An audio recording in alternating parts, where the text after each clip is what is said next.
Баршаңызға қайырлы күн достар, менің каналыма қош келдіңіздер. Бүгін сіздерге балалар сөзсіз сүйіп, ұнатып жейтін мини пиццалардың рецептісімен бөлісетін боламын. Видеоны асықпай, міндетті түрде соңына дейін қарап, менің арнама тіркелмеген болсаңыз тіркеліп, жанында қоңырауша батырмасын басып қойды ұмытпаңыздар. Ең алдымен ыдысымызға жарты стакан жылы сүт, жарты стакан жылы су, 1 шай қасық қант, 1 шай қасық тұз және де 1 шай қасық ашытқын салып, кішкене араластырамыз да, үстінен шамамен 350-400 граммдай ұнымызды міндетті түрде ситадан өткізіп салып, осылай бірінші лопатаның көмегімен кішкене араластырып, кейін қолдың көмегімен араластыра отыра жұмсақ қамыр етіп билеп аламыз.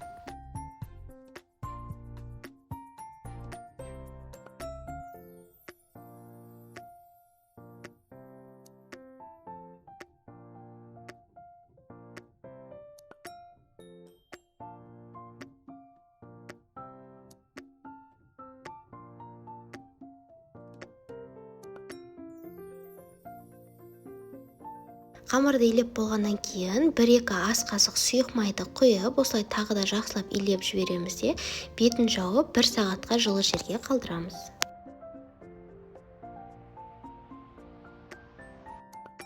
Енді кезекте салмасын дайындап аламыз. Салмасына кез келген затты ауыстырып қоса берсеңіздер болады. Мен қызанақ, колбаса және де сырды осылай төртбештетіп турап алдым. Соусқа осылай кетчуп пен майонезді араластырып салатын боламыз.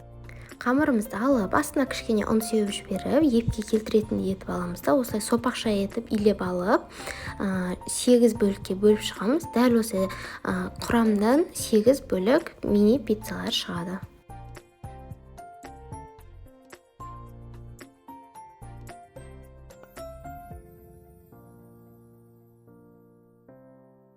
Әрқайсысын осылай зуалашаларға әдемілеп илеп, бетін жауып 10 минутқа қалдырамыз.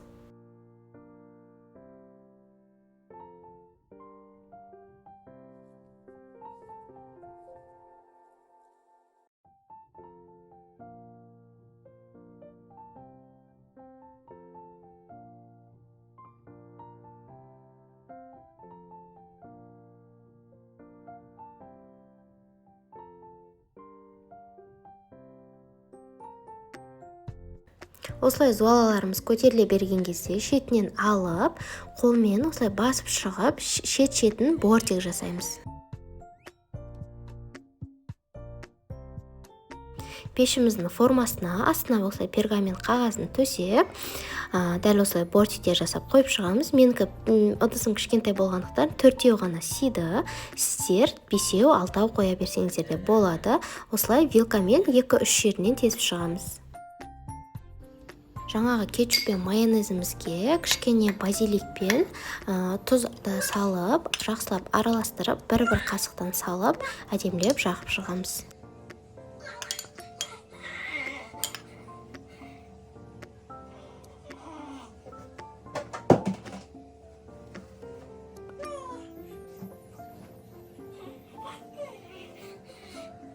Бетінен қызанағымыз бен колбасаларымызды 5-еу 6-аудан қылып, егер көп болғанын қаласаңыздар, көбіректен қойып шығып, бетіне сырды да осылай қойып шығамыз.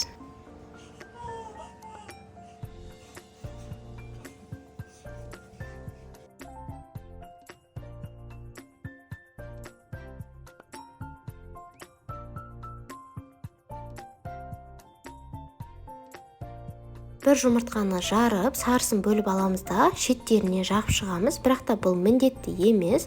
Және де осының үстінен кунжут сеуіп шығамыз. Және де кунжут та міндетті емес, жай әдемілік үшін қажет.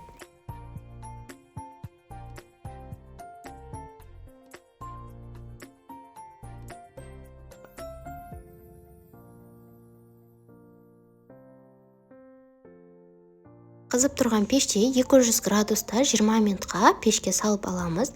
Осылай шеттерінің барлығы қызара берген кезде біздің пиццаларымыз пісті деген сөз. Өте жұмсақ болып шығады. Міндетті түрде дәл осы рецептпен жасап көріңіздер. Сіздермен болған арайлым.